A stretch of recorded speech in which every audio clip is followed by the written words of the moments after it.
stuff keeps up. That might be good. That's what I tell everybody else is go to the laundromat if you don't feel if you think your stuff's getting stolen, or if you know your entire your clothes being taken. Yeah.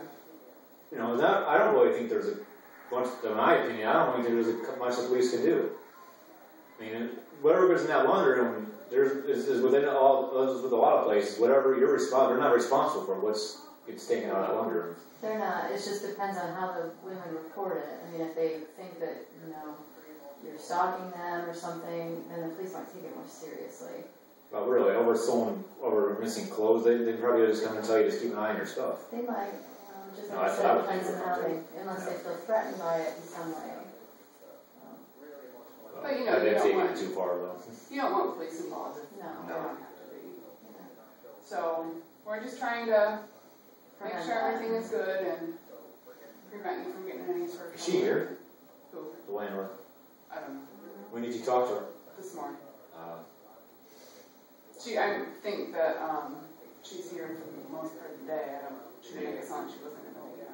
There must be 2 ladies over there. There's a few in my building, yeah. One actually came down to me yesterday and said stuff got stolen. Actually, it just happened yesterday. She came down and asked you about it? Yeah, she asked if you know anybody that would steal laundry. Oh. I told her, no, I didn't take nothing. I don't know anybody that would take them because I know neighbors are pretty good in this building. Did you tell her then that she could look in your apartment if she wanted to? My neighbor? Well, it was your neighbor that came with her. It's my neighbor, yeah. Okay. Oh. She lives right upstairs. And it was her clothes that were stolen?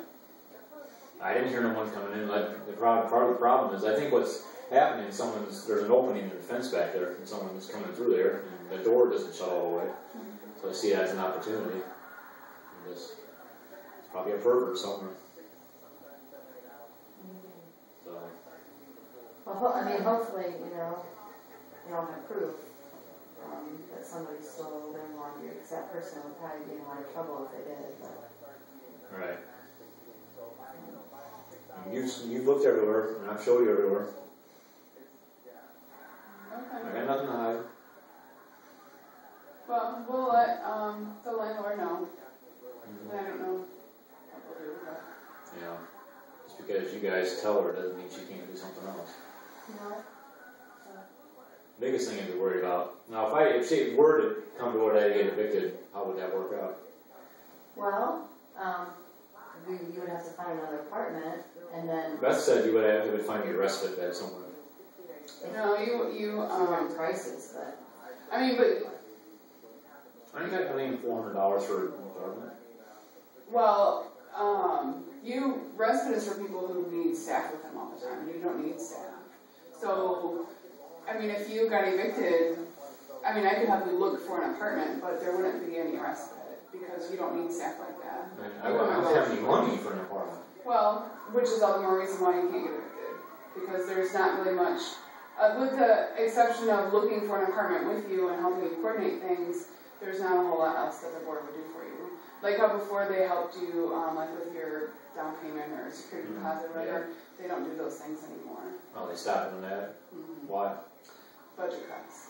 Oh, there's just not funding for it. So for somebody who makes as much money as you do, they definitely wouldn't offer any financial assistance because they would just assume it's your responsibility. I'm just trying to pay off the last security deposit that they helped me with. Right, and you haven't paid that off yet, so I they can't definitely. pay it. I'm in debt right now. It's kind of hard to pay that off. Right. Well, so just like if I, had debt of my own, nobody's gonna help me pay it off either. It would kind of be my responsibility. So, the same applies to you. And where would someone go if they couldn't afford to move out at that moment?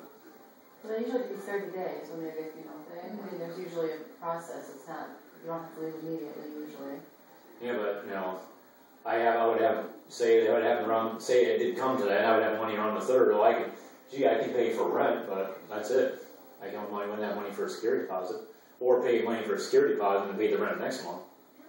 Yeah, I mean, it would just be a matter of finding a place that you can afford, or living with a friend temporarily until you could. Yeah, I can afford. There are places I can't afford. You'd be surprised at what I can afford. Can or can't? I can. So, I mean, planning for something bad happening is always a good idea for everybody, you know what I mean, so that you have a little bit of money in your savings account just in case something bad were to happen. Gotta start trying to start saving, but when you're in debt, there's no money to save. You know, when you only gotta pay all different bills. So. Well, you have to think about that with the choices that you make, you know. You might have to sell some stuff. I mean, that would be shitty, but that's what happens when you're broke, right?